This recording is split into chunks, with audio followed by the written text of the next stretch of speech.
Våldsbrottsligheten kryper allt närmare och drabbar allt fler svenskar.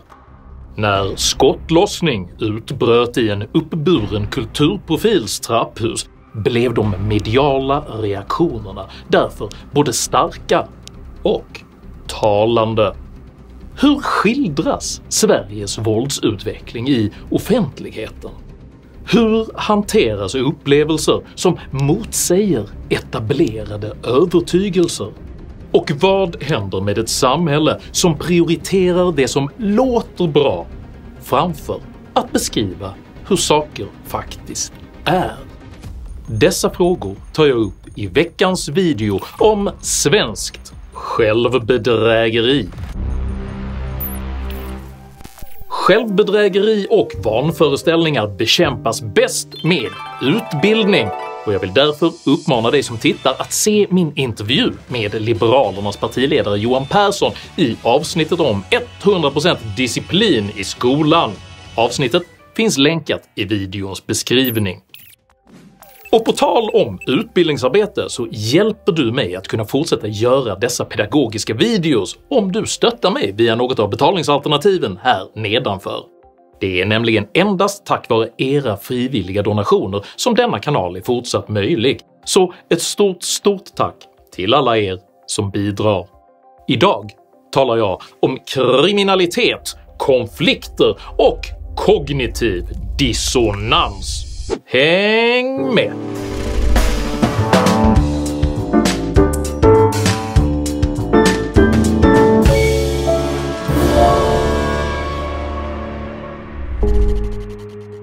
Kognitiv dissonans är ett psykologiskt begrepp som beskriver det obehag en individ upplever när befintliga övertygelser, idéer eller värderingar motsägs av nya upplevelser. För att minska det dissonanta obehaget måste individen antingen förändra sina övertygelser eller förneka den motstridiga upplevelsen. Ett aktuellt exempel på denna kognitiva dissonans är hur författaren och journalisten Elisabeth Åsbrink hanterade en skottlossning i sin egen trappuppgång. En händelse från helgen då, sen fredag kväll, ännu en skottlossning, denna gång i Hammarby sjöstad i södra Stockholm. Det var flera skott som avlossades mot en lägenhetsdörr. Elisabeth Åsbrink, välkommen hit, författare och journalist är du. Tack så mycket. Du var en av dem som befann dig i närheten av just den här skjutningen. Ja, i närheten. Jag var i samma trapphus. Precis, där skotten avlossades. Jag vill varken förminska Åsbrinks traumatiska upplevelser eller kritisera henne som person.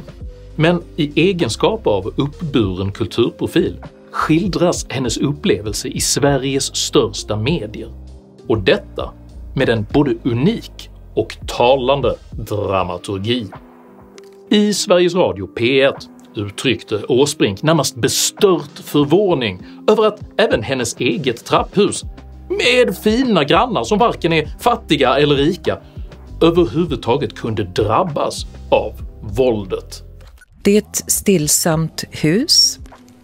Det är fina, schyssta, vanliga grannar. Det är ett hyreshus. Ingen är särskilt rik, ingen är särskilt fattig. Det är liksom ett väldigt medelklassigt ställe. Det är den värld vi delar, vare sig vi gillar varann eller inte. Och här kom våldet. Samtidigt tillhör Åsbrink den grupp av kulturarbetare som under åratal har trivialiserat det ökande antalet skjutningar, sprängningar och våldsdåd i Sverige och som istället framhållit rasism och rädsla som Sveriges verkliga problem. Vi och dem. Oro, rädsla. Somliga är rädda för flyktingar, andra är rädda för rasister. Och jag är rädd för rädslan. Rädsla gör nämligen människor irrationella och möjliga att manipulera. Vi ser hur populister och extremister i alla länder nu lever på att skapa rädsla och misstro. Istället tänker de i termer av vi och dem, att det finns olika grupper och att dessa står i motsatsförhållande till varandra. Efter den borgerliga valsegern 2022 upprepade Åsbrink denna tes i prestigefulla New York Times under den självömkande rubriken “Sverige håller på att bli outhärdligt”. Den svenska extremhögern har dragit nytta av landets växande ojämlikhet, vilket har lett till en besatthet av brottslighet och en antipati mot invandrare. Åsbrinks troskyldiga lösning på dessa uppfattade problem är symptomatisk för det avskärmade kulturkotteri hon själv tillhör. Demokratin förutsätts endast kunna räddas om även andra människor blir lika stora humanister som Åsbrink själv. Vilket rent konkret innebär att man alltså ska se sina medmänniskor i ögonen. Men det är här vi, alla andra, kommer in. Vi som kallar oss demokrater, som tror på människors lika värde, som vill motverka rasism. Att bli demokratiarbetare är enkelt, helt gratis och alldeles riskfritt.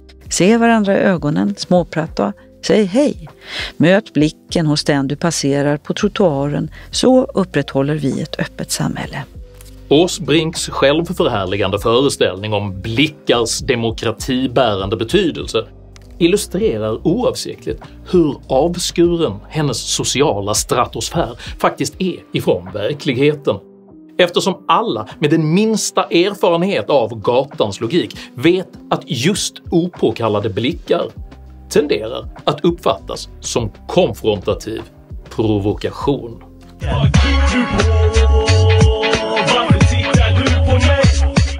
Efter att Åsbrinks eget bostadshus drabbats av våldet är det dock hennes egen blick som plötsligt har skakats och rubbats. Det är svårt att ta in.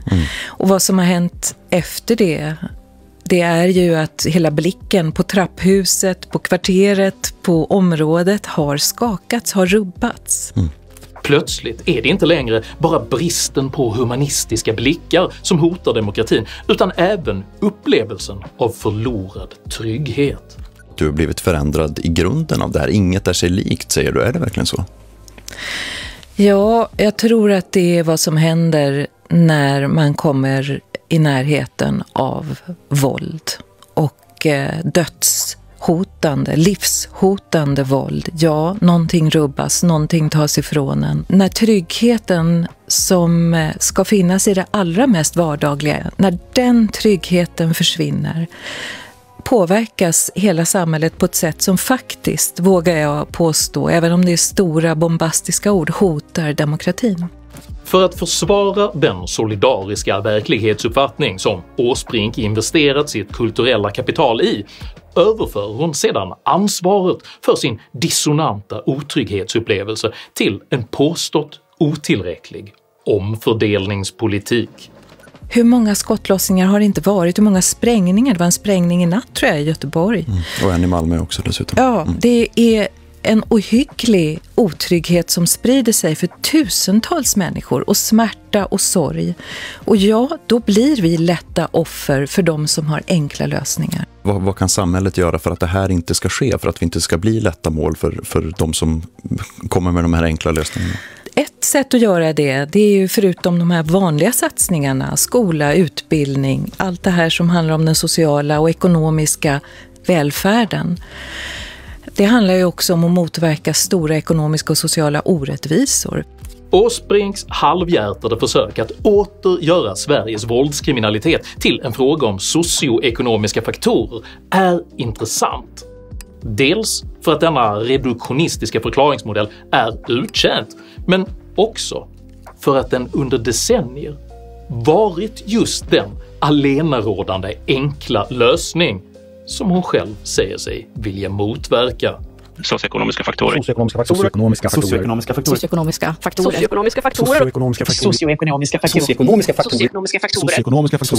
faktorer.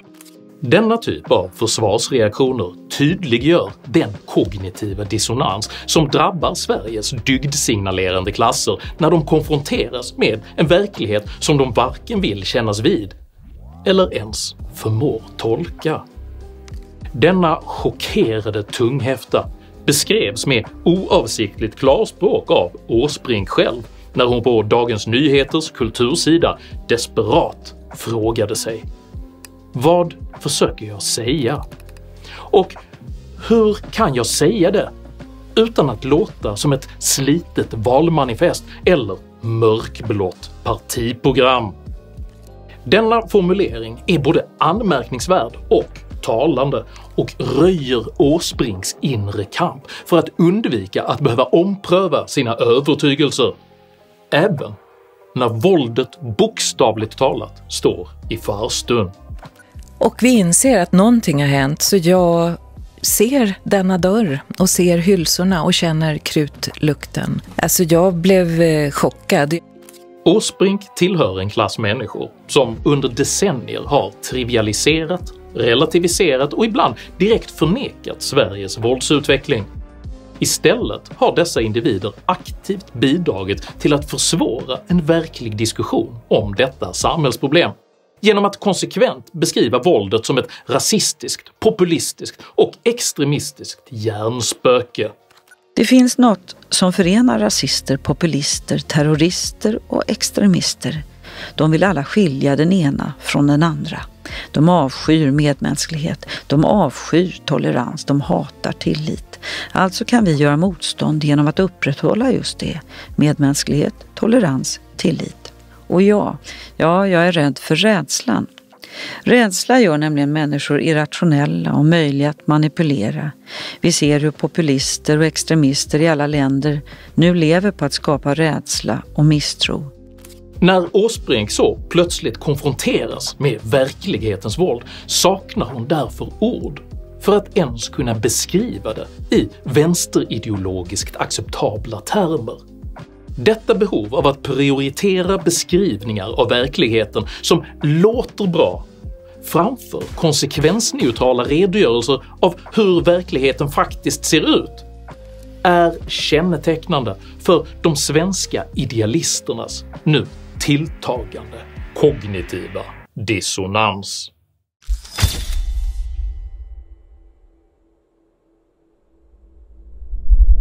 Den svenska kulturens kognitiva dissonans är kopplad till en exceptionalistisk självbild, alltså övertygelsen att de värden och de idéer som Sverige företräder är unikt betydelsefulla och tjänar som förebild för hela världen. Detta uttrycks bland annat genom behovet av att ständigt vilja gå före, att visa vägen och att vara världsledande inom allt från migrationspolitik till klimatarbete. Och det är när dessa högtravande ambitioner kommer på skam som dess företrädare drabbas av kognitiv dissonans. Ett iögonfallande exempel på detta är hur Sverige gick från att ha en självbild som humanitär stormakt till att istället beskrivas som dödsskjutningarnas huvudstad i Europa. När medborgarjournalisten Tim Pool besökte Sverige år 2017 hyllades han inledningsvis av både politiker och journalister eftersom hans rapportering framhöll Sverige som ett tryggt land med generöst välfärdssystem. Sweden has very, very great welfare benefits. You know, the government takes care of its poor people. Yes, it's true. Jämfört med hans hemstad Chicago så upplevde han Malmö som väldigt fint. Han nämner bland annat då lägenheterna på Rosengård som han besökte och säger att de är jämförbara med rika personers bostäder i Chicago. Han tycker också att det är fel stad och fel land att göra ett exempel av i den här debatten om invandringspolitik. När Pool sedan rapporterade om ett hotfullt möte i Stockholmsförorten Rinkeby ändrades det mediala tonläget snabbt till att istället beskriva hans rapportering som en potentiell fara för demokratin och att ojämlikhet var det verkliga problemet. Detta är ännu ett exempel på politikers och journalisters behov av att kontrollera hur verkligheten beskrivs och där fokus ständigt flyttas till omfördelningsfrågor för att undvika kognitiv dissonans. När även dåvarande biträdande rikspolischef Mats Löfving år 2020 började beskriva den svenska kriminalitetsutvecklingen i klarspråk drabbades många journalister av en motsvarande kognitiv dissonans och man ville därför ånyo reducera problemet till att vara en fråga om just omfördelningspolitik. Vi kan uppfatta att den här diskussionen om integration ibland kan vara lite naiv i Sverige. Hur då? För det är ju på det sättet att det är långt ifrån alla människor som vill bli en del av det svenska samhället. Just nu har vi minst 40 stycken släktbaserade kriminella nätverk i Sverige, så kallade klaner. De har kommit till Sverige, påstår jag, enbart med syfte att organisera och systematisera kriminalitet.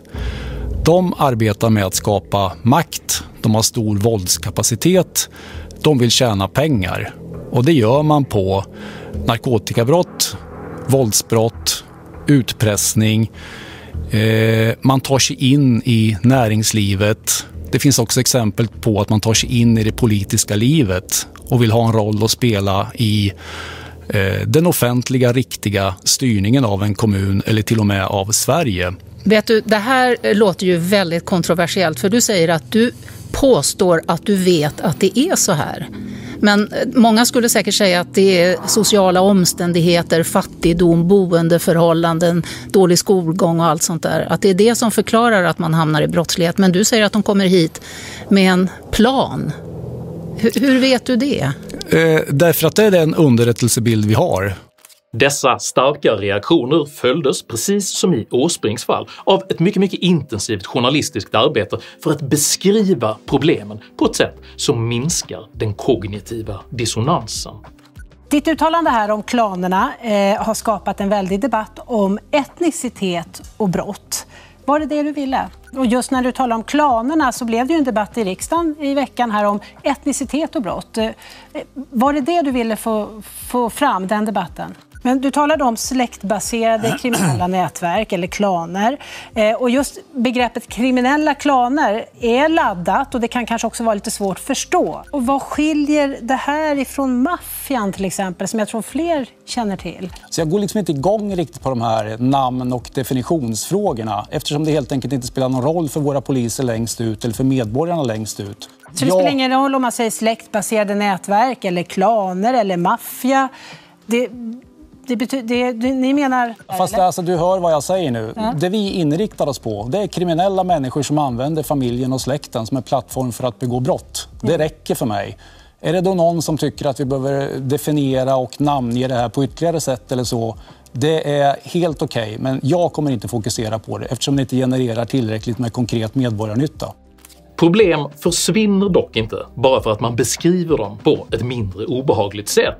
Och nyligen bekräftades dessvärre Löfvings utsaga om den organiserade brottslighetens ambitioner att infiltrera hela samhället. Polisen infiltreras av kriminella. Det är inte vilka polisanställda som helst som det handlar om, utan de sitter på strategiskt utvalda positioner. Enligt DNs granskning har minst 30 polisanställda pekats ut som säkerhetsrisker. Det finns förrädare inom kåren. Möjligheterna att reducera denna systemhotande kriminalitetsutveckling till en omfördelningsfråga är nu slutligen uttömda. Och trots att detta rimligen är Sveriges mest kritiska fråga just nu, så valde Sveriges Television att helt plocka bort den från sin senaste partiledardebatt.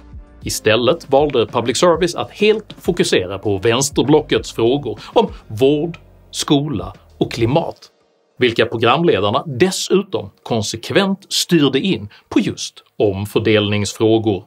Varför satsar ni inte mer? Centerpartiet vill ju inte satsa lika mycket extra pengar. När ska friskolan inte få ta ut vinst? Ta bort vinsten, ett osunt vinstintresse. Stoppa vinsterna i skolan. Varför tar inte politikerna till ekonomiska styrmedel? Ni kan tänka er något stöd, och vill ni återinföra någon typ av stöd? Tycker Kristdemokraterna att det behövs en särskild skatt?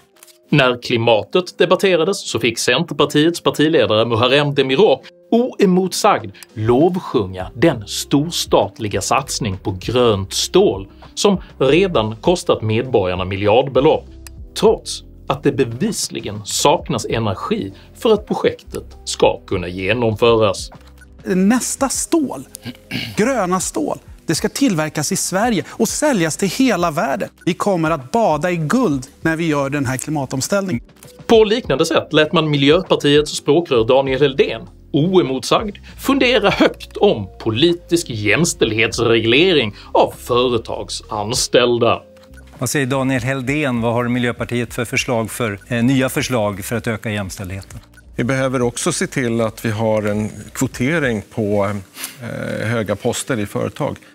När Sverigedemokraternas partiledare Jimmy Åkesson slutligen ifrågasatte exakt hur Miljöpartiet ämnade skapa denna typ av politisk kontroll av näringslivet avbröts han omedelbart av programledarna med beskedet “Vi tänkte oss inte någon debatt här”.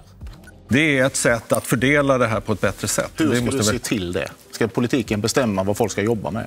Vi tänkte oss inte riktigt någon debatt här utan mer svar på frågorna. Helt orimlig åsikt.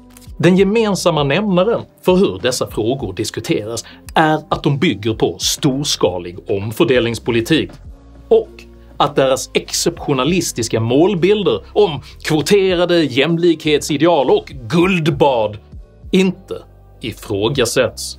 Istället gestaltas denna typ av frågor på ett närmast religiöst sätt, som en kamp mellan gott och ont, där all kritik uppfattas som ett angrepp på godheten själv. Den som påtalar tveksamheter i satsningarna på grönt stål beskrivs därför som klimatförnekare. Den som kritiserar statsstyrning av näringslivet sägs hata jämlikhet, och de som varnat för kriminalitetsutvecklingen påstås sprida populistisk rädsla och hot mot demokratin. När man slutar lita på andra människor, det är då man tappar tilltron till myndigheter, till polisen, till journalister, till medier. Och när man börjar tappa tilltron, det är då man plötsligt öppnar sig för konspirationsteorier och att allt håller på att gå åt skogen. Men att inte lita blint på politiker som lovar guldbad och på journalister som styr bort verklighetsförankrade invändningar är inte ett hot mot demokratin. Det är tvärtom dess garant. För det enda som hotas av pragmatiskt ifrågasättande är de fantasivärldar som inte klarar av att möta verkligheten utan kognitiv dissonans. Om du uppskattade innehållet i denna video så hjälper det mycket om du delar den med dina vänner och kanske till och med stöttar mitt arbete via något av betalningsalternativen här nedanför. Dela även gärna med dig av dina egna åsikter och erfarenheter i kommentarsfältet här nedanför, men jag ber dig att alltid vara artig. Jag accepterar inte aggression, personpåhopp eller rasism i mina idédrivna kommentarsfält. Tack för att du som kommenterar respekterar detta. Jag heter Henrik Jönsson och jag anser att verkligheten bör beskrivas som den är, inte på ett sätt som låter bra. Tack för mig och tack för att du har lyssnat.